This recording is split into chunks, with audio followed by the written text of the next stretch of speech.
سب سے پہلے ایوب خان نے چور بازاری اور پرمٹ باز سیاستدانوں کے احتساب کا فیصلہ کیا۔ پھر یحییٰ خان نے 313 نوکر شاہوں کو بدعنوانی و گھپلے کے الزام میں برطرف کر دیا۔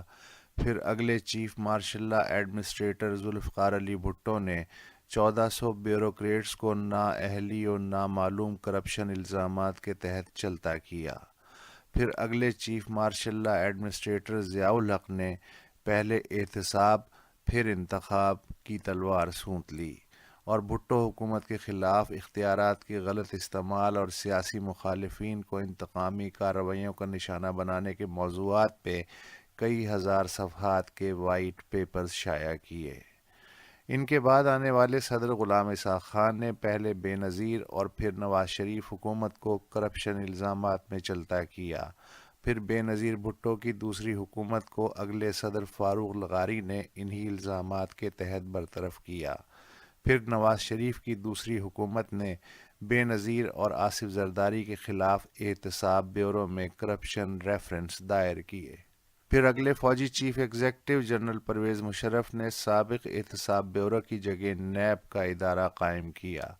نیب پچھلے 18 برس سے متحرک ہے، مگر جتنی کرپشن ایوب خان سے پہلے تھی اس سے کہیں زیادہ آج بتائی جاتی ہے۔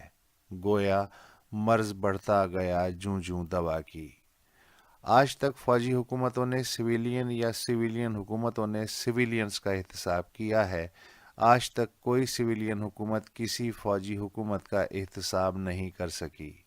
صاف ستھرے پاکستان کا نعرہ لگانے والی عمران حکومت کا اینٹی کرپشن کیلنڈر بھی بعد از مشرف 2008 سے شروع ہوتا ہے۔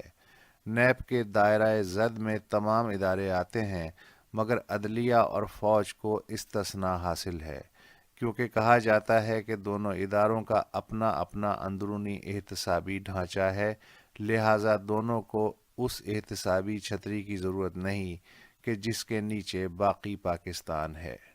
ہر وہ شعبہ، ادارہ، حاضر و ریٹائرڈ اہلکار، ٹیکس دہندہ اور عام شہری کہ جس کی تنخواہ، پینشن، مراعات اور سبسڈی کا دار و مدار براہ راست یا بلا واسطہ پاکستان کے خزانے پہ ہے، مگر کسی بھی جواز کے تحت عمومی احتسابی قوانین کی زد سے باہر ہے، تب تک آپ قومی کنویں سے کرپشن کے 40,000 ڈول بھی نکال لیں تب بھی کنواں پاک نہیں ہوگا۔